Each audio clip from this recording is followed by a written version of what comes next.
Hey there and welcome back. It's time to move on to the modulation assignment portion of the course. And this is really where the magic of sound design happens, and where for me Massive came alive. Because the way that they have designed this software to perform the modulation assignments just made sense for me. So hopefully I can have it make sense for you as well. And in so doing, you will be able to learn about what is actually happening when we are designing sounds in modulating different targets. So in this lecture, we're just going to do a quick overview of the modulation sources, targets, and how to apply them. So let's move to the center window here. And in the center window here, you can see that we have 4 envelopes and 4 other modulation sources. Now you'll notice they do say LFO, and they're numbered 5, 6, 7, and 8. However, and we'll get into this more later, these can be changed. We have 3 options for each of these green modulation sources, and that can be selected by this drop-down menu. There's the LFO, the performer, so it'll say perf, or the stepper. And as I said, we'll get more into those later on. This is just the overview. So how do you apply these?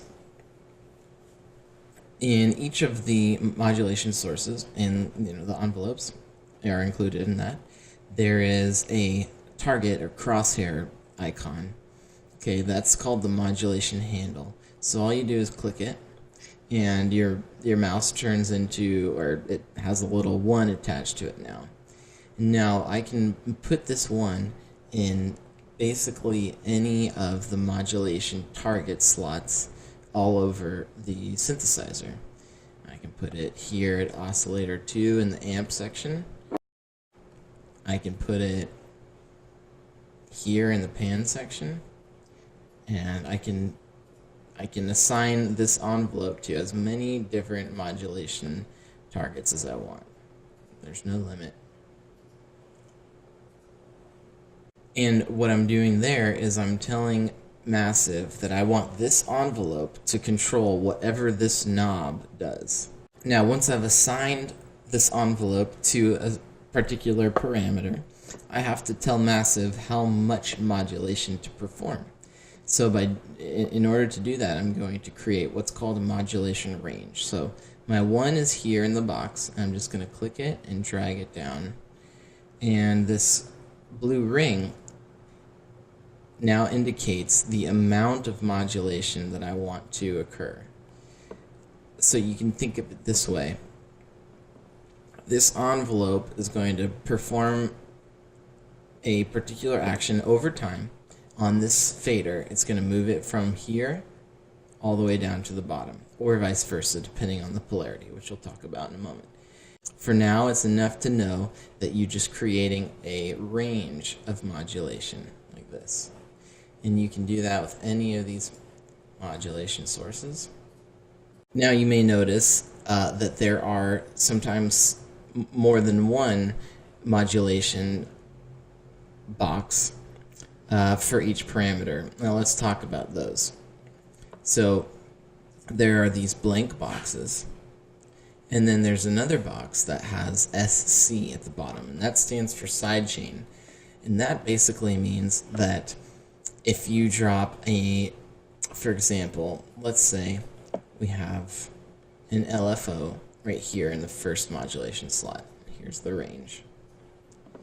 Now I can take an envelope or another LFO, and I can drop it in the sidechain slot.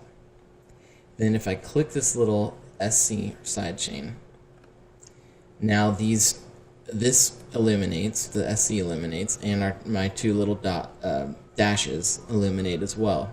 And that's asking me which of these 2 boxes do I want the sidechain to modulate.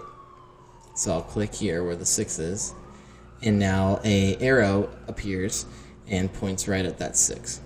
So what does the sidechain mean? Well, that means that LFO6 is modulating back and forth on this knob, but I want envelope 1 to control LFO 6. And we'll talk more about what's an envelope, what's an LFO. But just know for now that not only can I use this to modulate the parameter, but I can use another modulation source to modulate the modulation source. So it's a little bit confusing, but it'll make more sense as we go along. And then, you know, if I had a 5 here, I could tell my envelope 1 sidechain to modulate that one as well. So all that to say, there are pretty much endless possibilities with the modulation sources and targets here. And now we're going to, in the next lectures, we're going to talk about each of them specifically. But for now, in the overview, let's just get a little bit better of a handle of what is actually happening. I'm going to take LFO 5 and I'm going to put it in the wavetable position of oscillator 1. And I'm going to bring the knob to the center. And now when I click on the 5, I'm going to drag it up, and you can see there's gray on this side and green on this side. That's because this modulation source is bipolar, and I'll explain that in another lecture. But just know for now that that means that this is swinging up and down like this. It starts in the middle, swings up and down. And that corresponds with this line here. More on that later. So let's hear what that sounds like.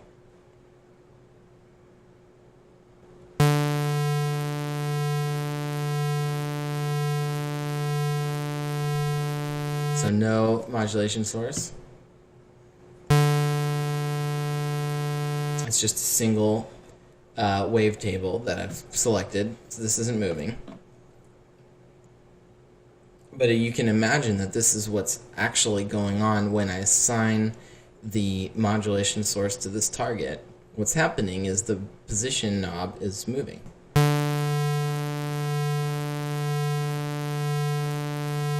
It's moving in that kind of a motion, but if I just drop this in here, it does it for me.